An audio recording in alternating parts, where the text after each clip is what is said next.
Professor ने एक नया क्रांतिकारी पदार्थ विकसित किया है। यह न केवल अपनी इच्छानुसार अपना आकार बदल सकता है, बल्कि इसमें एक अनूठा बायोमिमेटिक स्पर्श भी है, इतना संवेदनशील कि उसे गुदगुदी भी महसूस होती है। इसका लचीलापन तो और भी अविश्वसनीय है। इसे फर्श पर फेंकते ही यह पूरे कमरे में पागल की तरह उछलने लगता है। बिना किसी बाहरी हस्तक्षेप के इसे रोकना नामुमकिन है। अपनी इस सफलता को यादगार बनाने के लिए प्रोफेसर ने अपने एसिस्टेंट रोबोट से इसका वीडियो बनाने को कहा, लेकिन जैसे ही कैमरे की फ्लैश लाइट जली, वह नन्हा हरा पदार्थ डर के मारे पागल हो गया। वह पूरे कमरे में बुरी तरह उछलने लगा। खिड़की का जालीदार पर्दा तोड़कर वह अनगिनत छोटे छोटे कणों में बिखर गया और पड़ोसियों के घर में घुसकर अफरा तफरी मचाने लगा था। सबसे हैरान करने वाली बात यह थी कि जब उसने टीवी पर इंसानों और जानवरों को देखा तो वह तुरंत उनके रूप की नकल करने लगा। यहाँ तक कि स्याही में डूबने के बाद उसने पास रखी एक किताब को देखकर मोनालिसा की पेंटिंग तक बना डाली। जब एक आदमी ने उसे पैर से कुचलने की कोशिश की तो उसकी जबरदस्त उछाल ने उस आदमी को ही हवा में उड़ा दिया था। 2.5 दिन की कड़ी मेहनत के बाद यह पदार्थ आखिरकार शांत होता है और खिड़की के रास्ते प्रोफेसर की लैब में वापस आ जाता है। प्रोफेसर ने इसे फ्लाइंग मैजिक ट्रेजर नाम दिया। तभी उन्हें अचानक याद आया कि आज तो उनकी शादी का दिन था। वह आनन फानन में तैयार होकर जाने ही वाले थे कि उनके रोबोट ने बताया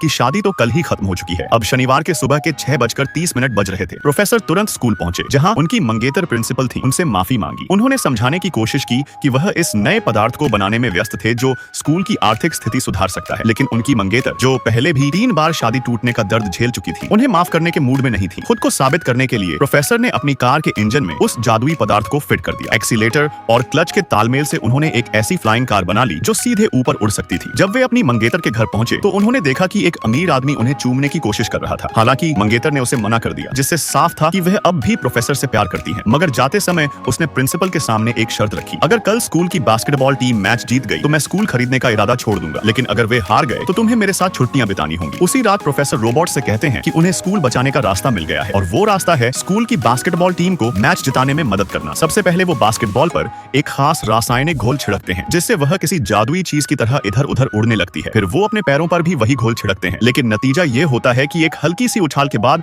वो खुद को रोक ही नहीं पाते। काफी कोशिशों के बाद उन्हें आखिरकार रासायनिक घोल की सही मात्रा का पता चल जाता है। वो बहुत सावधानी से कई पिनों पर यह घोल छिड़कते हैं और उन्हें खिलाड़ियों के जूतों के तलवों में लगा देते हैं। साथ ही वो अपने हाथों पर भी उस जादुई पदार्थ का अंश लगाते हैं और खिलाड़ियों से हाथ मिलाकर उसे उनमें ट्रांसफर कर देते हैं। फिर जैसे ही मैच शुरू होता है, नंबर 13 के खिलाड़ी ने इतनी जबरदस्त उछाल दिखाई कि दर्शक दंग रह गए। उसने गेंद नंबर 12 को दी, जो अपनी ही ड्रिबलिंग की रफ्तार देखकर हैरान रह गया था। विपक्षी टीम के खिलाड़ी भी पूरी तरह से चकरा गए थे। फिर नंबर 12 गेंद को बास्केट के पास ले गया और एक भारी भरकम खिलाड़ी को पास कर दी। वह खिलाड़ी गोल करने ही वाला था कि विपक्षी टीम ने उसे रोक दिया, लेकिन चूंकि प्रोफेसर ने उसके पीछे भी वह पदार्थ लगाया था, जमीन पर गिरते ही वह गेंद की तरह वापस उछल गया। वह नीचे तो गिरा पर गेंद बास्केट में चली गई। प्रोफेसर की इस तकनीक की मदद से खिलाड़ियों ने अद्भुत उछाल और कौशल दिखाया और स्कोर बराबर कर लिया।